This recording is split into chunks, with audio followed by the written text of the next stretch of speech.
بسم اللہ الرحمن الرحیم۔ السلام علیکم دوستو، یہ میرا یوٹیوب چینل ہے، سبسکرائب کر دیں اور بیل آئیکن کو دبا دیں تاکہ آپ کو ہر نئی سے نئی آنے والی اپڈیٹ ملتی رہے، اور ساتھ ہی لائک کر دیں۔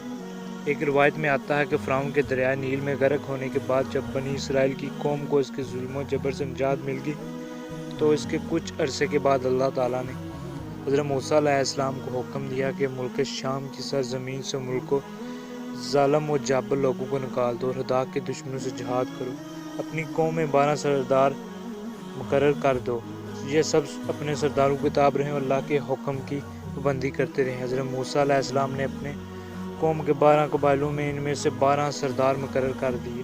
اللہ کے حکم کے مطابق حضرت موسیٰ علیہ السلام اور ہارون علیہ السلام جہاد کے لیے اپنے سردار و قوم کے ہمراہ جب کنعان کے مقام پر پہنچے تو اپنے سرداروں کو حکم دیا کہ ملک شام جا کر وہاں کے ظالم و جابر لوگوں کے حالات معلوم کریں۔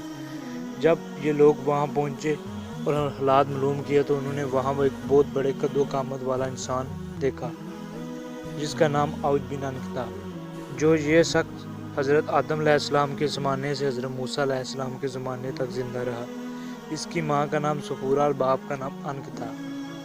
طوفان نوح علیہ السلام سے یہی شخص بچا تھا۔ اپنے دراز قد کی وجہ سے یہ شخص سمندر کے پانی میں نہیں ڈوب سکتا تھا اور سمندر کی تہہ سے مچھلی پکڑ کر اپنی لمبائی کے مطابق اسے سورج کی تپش سے بھون کر کھاتا تھا۔ عوج بن انق نے جب یہ سرداروں کو دیکھا تو ان سے دریافت کیا، تم کہاں سے آئے ہو اور کہاں جاؤ گے؟ ان سرداروں نے جب اپنا حال بیان کیا تو ان سب کو پکڑ لیا اور اپنی بیوی کو دکھانے کے لیے لے گیا اور اپنی بیوی سے کہنے لگا، دیکھو یہ میرے ساتھ لڑنے کے لیے آئے ہیں۔ یہ کہہ کر انہیں زمین پر ڈال دیا اور چاہا کہ چونٹی کی طرح پیر مسل دے۔ تو اس کی بیوی نے کہا، ان کو چھوڑ دو، یہ کمزور اور ناتوں ہیں، خود چلے جائیں گے، تجھ کو انہیں مارنے سے کیا فائدہ ہوگا؟ چنانچہ یہ سردار ظالم اور جابروں کی کثرت سے بہت ڈر گئے۔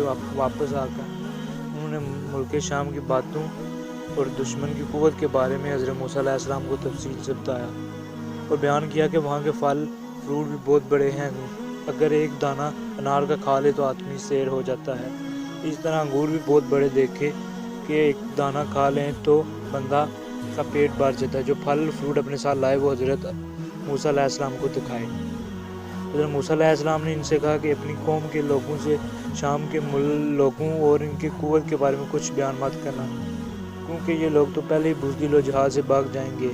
آپ علیہ السلام کے اس حکم پر ان 12 سرداروں میں صرف 2 سردار اپنے وعدے پر قائم رہے۔ ان میں 10 سرداروں نے حد شکنی کی اور قوم کے افرادوں کو وہاں کا سارا حوال جو وہاں دیکھا تھا بیان کر دیا۔ عوج بن انق کے ساتھ پکڑ جانے کا واقعہ بھی بتا دیا۔ جب قوم نے ان دشمنوں کی قوت کے بارے میں سنا تو وہ ڈر گئی، مصر واپس جانے کی تیاری میں لگ گئی۔ حضرت موسیٰ علیہ السلام نے فرمایا، اے لوگو تم مت گھبراؤ، جہاد سے بھاگنے کی کوشش نہ کرو، میرے اللہ تعالیٰ میرے ساتھ ہیں، انہوں نے وعدہ کیا ہے کہ میں تمہیں ان کافروں پر فتح دوں گا۔ تو قوم نے حضرت موسیٰ علیہ السلام سے کہا کہ وہاں پر ایک بہت بڑا شخص ہے، ہم ہرگز وہاں نہیں جائیں گے جب تک وہ شخص وہاں پر موجود ہے۔ وہ دونوں سردار یوشع بن نون اور کلود بن قطع جو اپنے وعدے پر قائم رہے تھے قوم سے کہنے لگے، اے قوم ٹھہر جاؤ، ان پر حملہ کرو، اللہ تعالیٰ تم کو فتح دے گا۔ حضرت موسیٰ علیہ السلام نے وعدہ کیا کہ ان کو ضرور ہلاک کرے گا جس طرح فرعون کو ہلاک کیا ہے۔ جب تم لوگ اللہ پر یقین رکھتے ہو تو اس پر بھروسہ کیوں نہیں کرتے؟ قوم نے کہا، ہم ساری عمر وہاں نہیں جائیں گے، اے موسیٰ علیہ السلام تو اور تیرا رب دونوں جا کر سے لڑو، ہم یہیں بیٹھے رہیں گے۔ حضرت موسیٰ علیہ السلام نے ان سے غصہ ہو کر ان کے لیے اللہ تعالیٰ سے بددعا کی، جس کی وجہ سے شام کی فتح میں 40 سال کی تحیر ہوئی۔ اس مدت میں بنی اسرائیل کے نافرمان لوگ جنگلوں میں بھٹکتے رہے۔ حضرت موسیٰ علیہ السلام اور فرعون علیہ السلام اپنے اعضاء ہاتھ میں لے کر ملک شام جہاد کے لیے روانہ ہوئے۔ جب رات ہوئی تو بنی اسرائیل نے واپس مصر جانے کا ارادہ کیا۔ تمام رات چلتے رہے، لیکن صبح فجر کے وقت دیکھتے ہیں جہاں سے کوچ کیا تھا اب تک وہیں پر موجود ہے۔ وہ سمجھ گئے کہ حضرت موسیٰ علیہ السلام کی بددعا سے یہ حال ہوا۔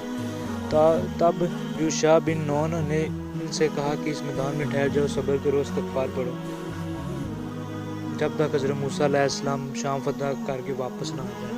بنی اسرائیل کی قوم کے 6 لاکھ افراد حضرت موسیٰ علیہ السلام کی بددعا سے 40 سال اس جگہ سے نہ نکل سکے۔ اس جگہ نام پیہ ہے جو فلسطین، اردن اور مصر کے درمیان ایک میدانی علاقہ ہے۔ الارض حضرت موسیٰ علیہ السلام جب اعوذ بنان کے شہر کے نزدیک پہنچے تو لوگوں کی مہیب شکلیں دیکھ کر ڈرے اور اللہ کو یاد کر کے آگے بڑھے۔ جب اعوذ بنان نے ان کو دیکھا تو چاہا کہ پڑھ کر چونٹی کی طرح مسل دوں۔ وہ کہنے لگا تو بنی اسرائیل کا وہ سردار ہے جس نے فرعون اور اس کی قوم کے سرداروں کو دریائے نیل میں غرق کر دیا تھا۔ یہ کہہ کر اس نے حضرت موسیٰ علیہ السلام پر جوابی حملہ کیا۔ آپ علیہ السلام کا قد بھی 10 گز اونچا تھا۔ آپ علیہ السلام نے 10 گز اچھل کر اپنا سر اپنے دوست کو ٹہنی سے مارا بھی وہ مر گیا اور اسی طرح اعوذ بنان کا خاتمہ ہو گیا۔